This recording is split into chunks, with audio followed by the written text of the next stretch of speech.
Hamites, modern Africans, sold Israelites, modern Negroes, into captivity.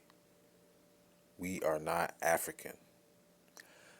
I want to give all the honor, glory, and praises to YAHAWAH, YAHAWASHI, BAHASHEM, RAWACHAA, QADASH, double honors to my elders at Great Millstone, single honors to the elect, peace and blessings to the one-third, and confusion of faces in the four corners of the earth.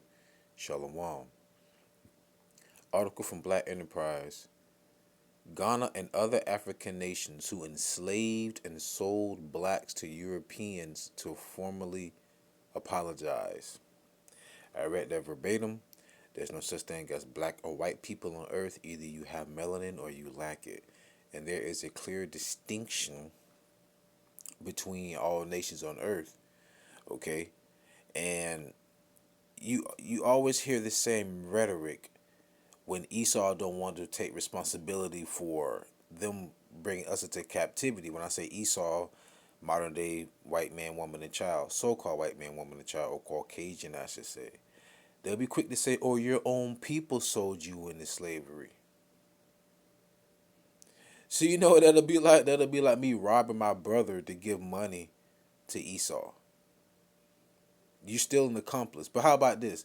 For one, we know it's not us who did it. It was a other dark skinned nation of people. All right. Even when you go back during the time of Moses, when the Israelites was in the captivity, we all were dark skinned people. The Lord's people were never Caucasian looking, so to say, right? We talking about millenniums ago. A millennium is 1,000 years, right? So how the hell can they claim to be those people today?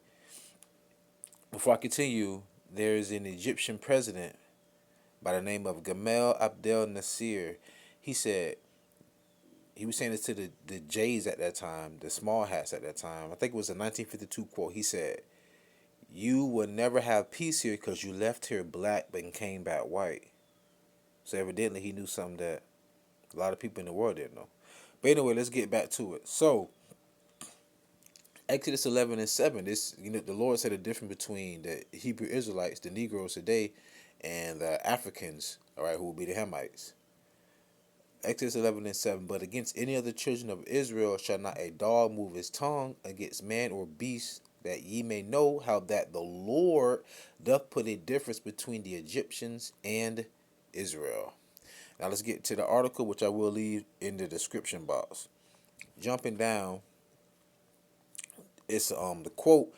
It says, quote, "It's time to say what needs to be said to all African diaspora, and we must have the conversation and resolve our actions and inactions as rulers of our kingdoms during the transatlantic slave trade, which is deeply regretted," unquote, as expressed by Nana Abaxi Ampa the First, all right, a Pagihan of Asabu Kingdom, Ghana, founder and president of Obo Kisi University of Excellence. First and foremost, there are plenty of Hebrew Israelites that was living in the West Coast, all right? Plenty. Because we fled from Roman persecution centuries ago, millenniums ago. It also fled from other nations.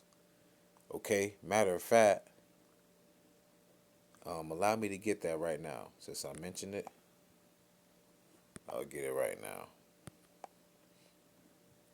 This is an excerpt from the book called "From Babylon to Timbuktu: A History of Ancient Black Races, Including the Black Hebrews." Once again, we're not black, but I'm reading verbatim. Rudolph R. Windsor. This is an excerpt from page 84, if I'm not mistaken.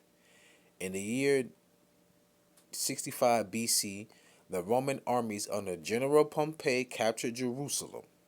In 70 AD, General Vespasian and his son Titus put an end to the Jewish state with great slaughter. During the period of the military governors of Palestine, Many outrages and atrocities were committed against the residue of the people. During the period from Pompey to Julius, it has been estimated, pay attention, that over 1 million Jews fled into Africa, fleeing from Roman persecution and slavery. The slave markets were full of black Jewish slaves. I read it verbatim. So, in other words, millions of Jews, Hebrew Israelites, fled Africa. So, who was it that was being sold into slavery? The Hebrew Israelites. Deuteronomy, the 28th chapter, the 68th verse. Going into slavery again on ships. Okay? Now, going back to the rest of my slides. This is the individual Nana Obokisi, if I'm not mistaken. And in this Instagram post, it said, "Have you heard that the king of Asabu traditional area, Omanheni Akataki, Dr. Amanfi, the seventh, has set aside 5,000 acres of free land near Cape Coast, Ghana, for the descendants of kidnapped and enslaved Africans who were forcibly removed from the continent?" So check this out. I swear, man, that's why the Bible is a living organism. It's so real. Now they want to pay us back for putting us into slavery. This is a biblical prophecy. This is Joel chapter 3, verse 1 through 8. Pay attention, y'all. "For behold, in those days and in that time, when I shall bring again the captivity of Judah and Jerusalem, northern kingdom and southern kingdom." The nation of Israel consists of so-called Negro, Latinos, and Native Americans. But it's not a color thing. That's just a guide to how we looked originally. But you're gonna have Israelites that look like all nations under the sun. I made a video on that earlier this week. But I'm going to continue on.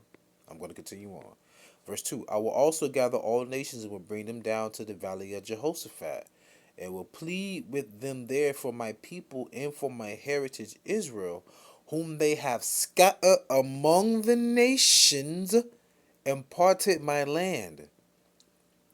If you ever just go online, type in transatlantic slave trade map, and you will see the triangle route, the middle passage, and going through the Atlantic.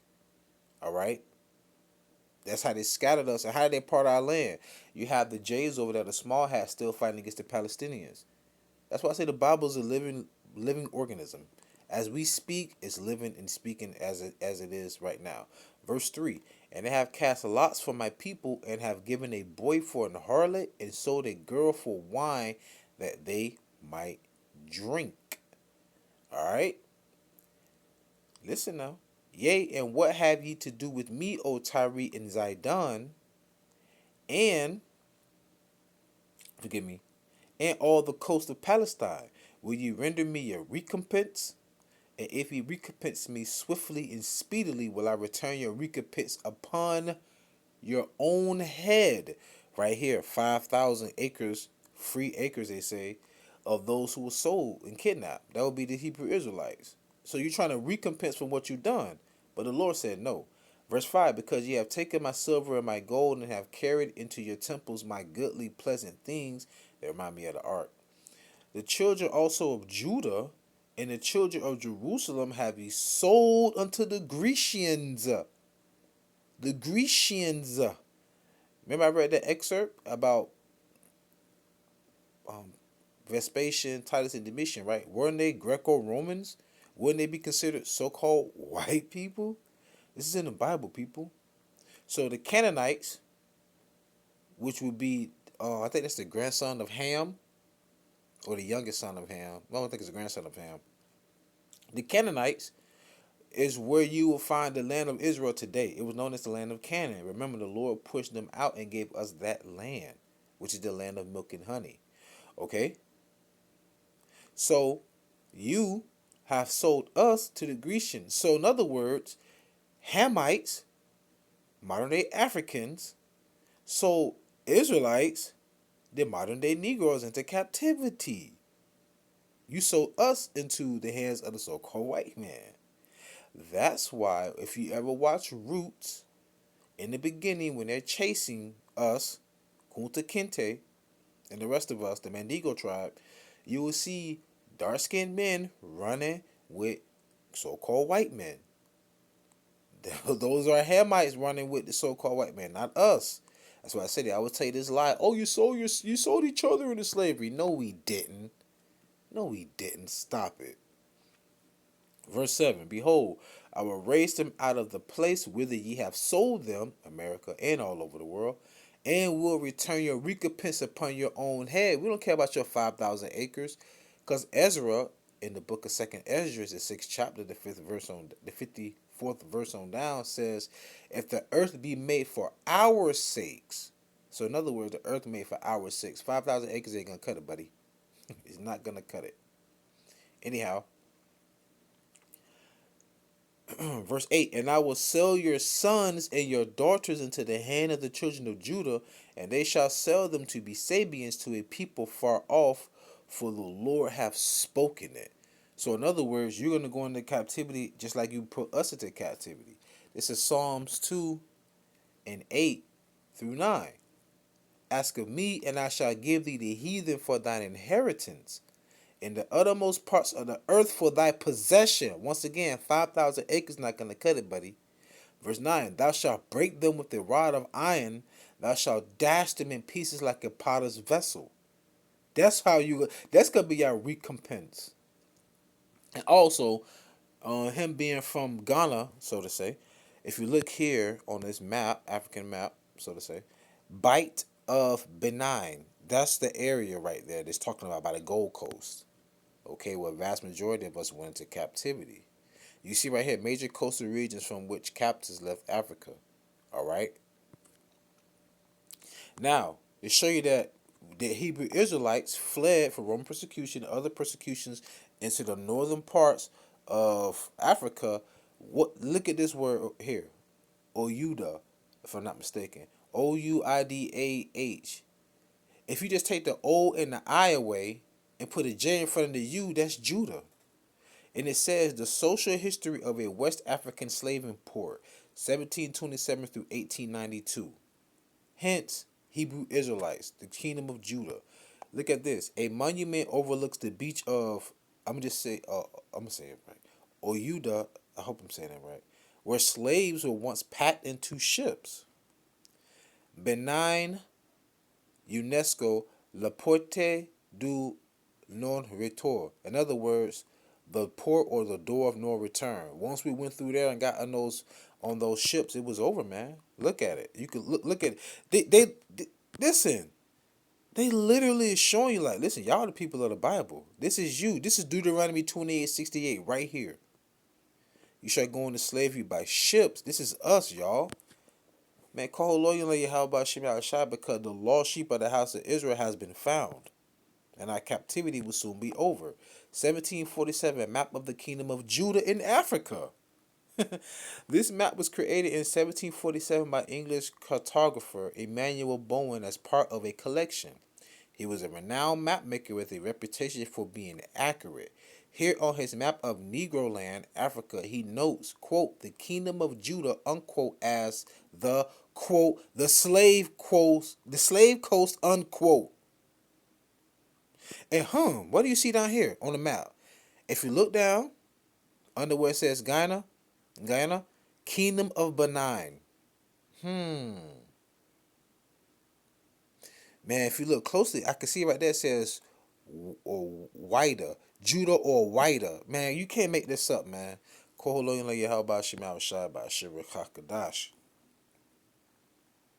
But listen, not only the African, all you heathen nations, I also got information on the Arab slave market where they were selling us as well. Going back to Joseph being sold by the Ishmaelites and to the Egyptians. First Maccabees 2 and 9 through 10. Her glorious vessels are carried away into captivity. Her infants are slain in the streets. Her young men with the sword of the enemy.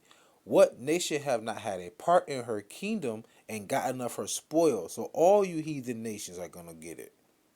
Because even though we were sold by the so-called white man and the Africans who are Hamites, the only reason why they would continue to keep us into servitude continuously for centuries because you other nations kept buying the goods.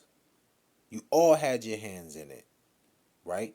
But the Lord's going to redeem us. Nonetheless, before I proceed, I want to bring out some quick information. I didn't mean to make this too long, but I have to get my points across. Now, this is from the Zondervan Compact Bible Dictionary to show you, even these biblical scholars know the so-called Negro in America are the Hebrew Israelites, that we're not African. Check this out. Definition of Ham, which is one of the sons of Noah. Noah had 3 sons, Ham, Shem, and Japheth.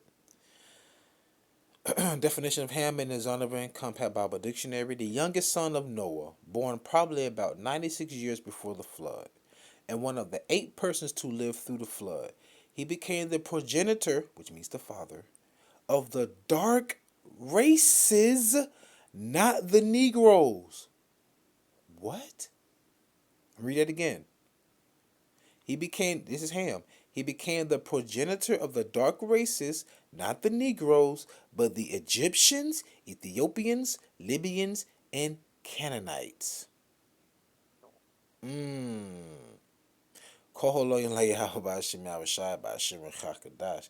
can't make this up. Alright, get back to my precepts and I'm going to close out soon. This is Isaiah chapter 14, verse 1 through 4. For the Lord will have mercy on Jacob, Israelites, and will yet choose Israel, not all nations, and set them in their own land, not a Balfour Declaration, not a state of Israel. The Lord's going to put us in our own land. And the strangers shall be joined with them, and they shall cleave to the house of Jacob. Who are the strangers? The Israelite foreigners. All right. And the people shall take them and bring them to their place, and the house of Israel shall possess them in the land of the Lord for servants and handmaids. Here comes that recompense right here.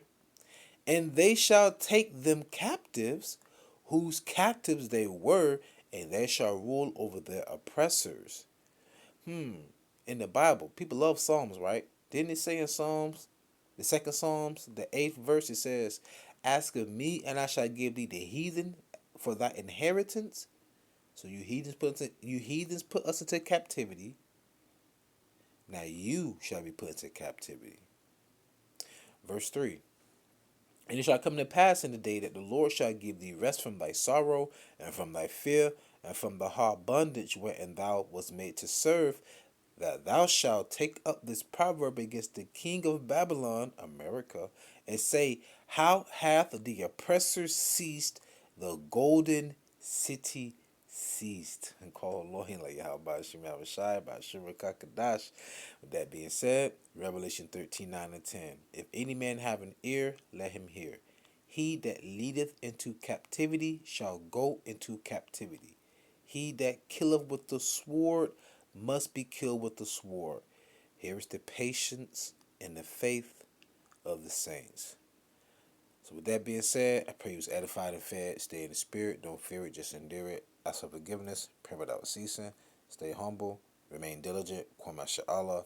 Ball flubber ball. Shalom.